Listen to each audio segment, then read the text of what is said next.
colocado en su lugar correcto.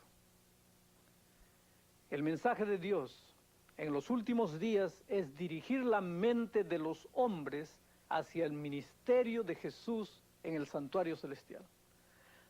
Así vemos cómo es que el santuario necesita ser purificado y restaurado a su lugar correcto, porque el cuerno pequeño ha guiado la atención y la mente de los hombres a un santuario terrenal y hacia un sacerdocio terrenal en vez del santuario celestial y del sacerdocio que Jesús realiza allí. Hay algo más que necesita la purificación del santuario.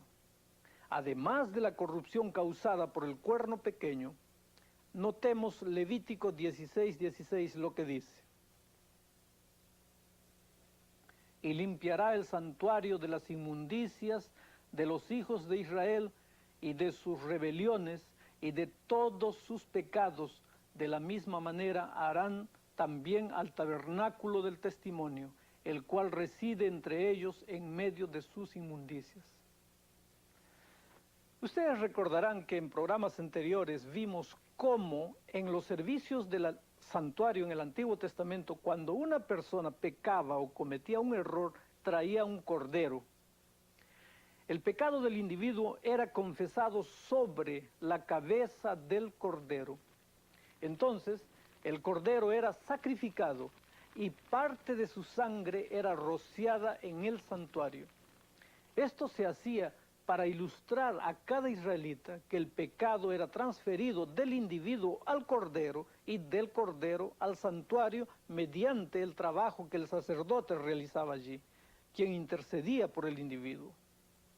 Este proceso continuaba diariamente hasta el día de la expiación, cuando todos los pecados confesados eran limpiados del santuario.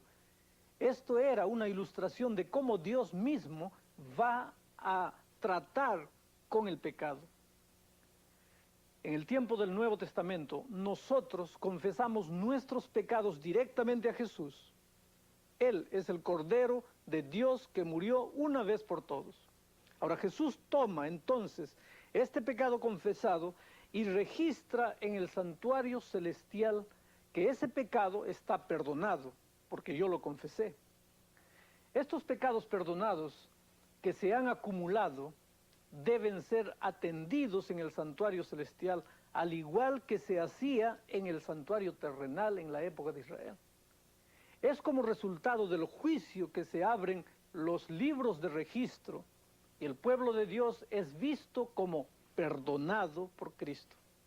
Así que el juicio, mientras pone de manifiesto las enseñanzas falsas del cuerno pequeño, también vindica a Dios y demuestra que hay un grupo de personas que pueden ser llevadas al ambiente del cielo porque han sido limpiadas de todo pecado.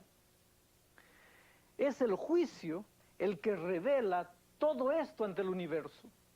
Los únicos pecados que podían ser removidos del santuario en el día de la expiación eran los pecados que habían sido confesados. Igualmente, en el juicio investigador, los únicos pecados que pueden ser quitados o limpiados son aquellos que han sido confesados. Es por eso que es tan importante entender cómo es que somos perdonados. ¿Pueden ver por qué Dios está tan enojado con el cuerno pequeño? Simplemente porque el cuerno pequeño enseña a la gente a confesar sus pecados a un hombre y no directamente a nuestro sumo sacerdote Jesucristo en el cielo. El cuerno pequeño literalmente ha derribado la verdad del cielo, donde Jesús ministra. La ha bajado a la tierra, donde un sacerdote terrenal escucha la confesión de cada persona. Así que pueden ver que hay dos partes importantes en el juicio.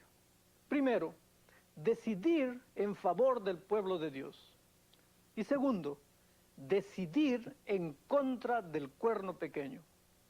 Recuerden bien lo que Apocalipsis 14, 6 y 7 dice. Lo leo nuevamente.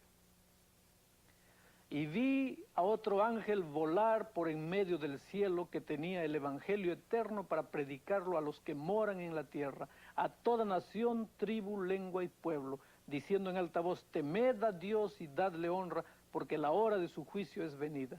Y adorad a aquel que ha hecho el cielo y la tierra, el mar y las fuentes de las aguas. Las buenas nuevas de que Jesús perdona mediante su ministerio en el santuario celestial son buenas nuevas que millones de personas necesitan escuchar hoy día. Cuando la persona puede comprender que tiene un mediador, un salvador que le acepta tal como es, el cuerno pequeño y sus enseñanzas falsas ya no tienen más dominio sobre esa persona. Note lo que Daniel 7:22 dice.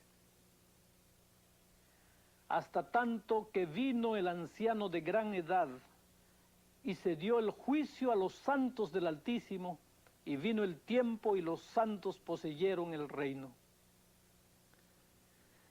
Otra versión de la Biblia lo pone de esta manera. Se pronunció juicio en favor de los santos del Altísimo.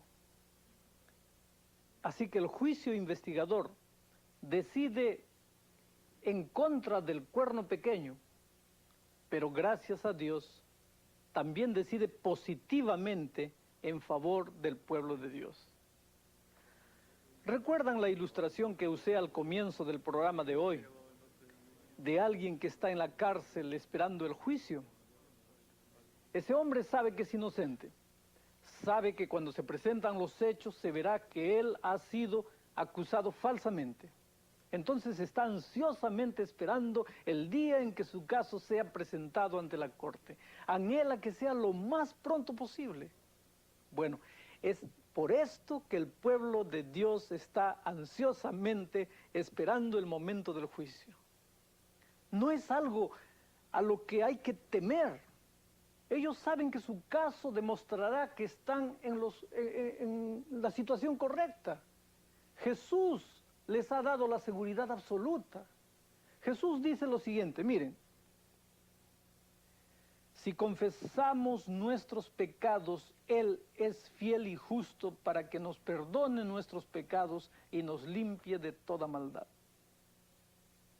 Dime una cosa, si el hombre que va a ser tu juez te ha dado la seguridad de que todo ya te ha sido perdonado y que tú no tienes nada que temer en el juicio, ¿tú te preocuparías cuando se hace el anuncio de que tu caso está para ser juzgado? Claro que no. Son las mejores noticias que podrías recibir. Tal vez hasta querrías entrar corriendo en la sala del juicio. Por fin, lo que estaba mal va a ser enderezado. Todo saldrá a luz. Todas las insinuaciones y los comentarios hechos por el fiscal, que es el diablo, serán vistos como falsos. Con razón, los escritores de la Biblia miraban ansiosamente hacia el juicio. Son noticias sumamente buenas. Algunas personas me han dicho, Alejandro, ¿para qué necesita Dios un juicio cuando Él sabe todas las cosas y sabe quién va a ser salvo y quién se va a perder? Esto es verdad. Pero Dios es tan justo que realiza este juicio para los ángeles no caídos, de manera que quede bien claro ante todos que Dios puede salvar a la gente que ha pecado, pero que ha confiado sus pecados a Dios y ha sido transformada para poder vivir en el cielo. Ustedes pueden imaginarse que en un universo donde no hay enfermedad o muerte o cáncer, a los ángeles no caídos les gustaría tener la seguridad de que toda la negra historia del pecado y rebelión nunca volverá a repetirse. Una de las razones por la cual Dios hace un juicio donde todos pueden ver sus acciones es para mostrar que aquellos que han aceptado a Jesús y han aceptado el perdón y la gracia, ahora están dispuestos a ser obedientes y a hacer lo que Dios quiere que hagan, guardando todos sus mandamientos. Eso es lo que la Biblia afirma. Miren lo que dice. Porque es tiempo de que el juicio comience por la casa de Dios.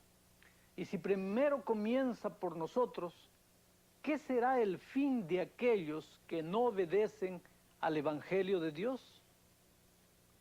Este versículo dice que el juicio comienza con los justos.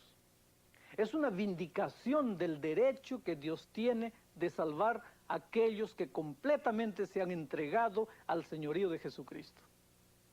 Así que el pueblo de Dios no tiene nada que temer en el juicio, porque el juicio falla en su favor, en favor del pueblo de Dios.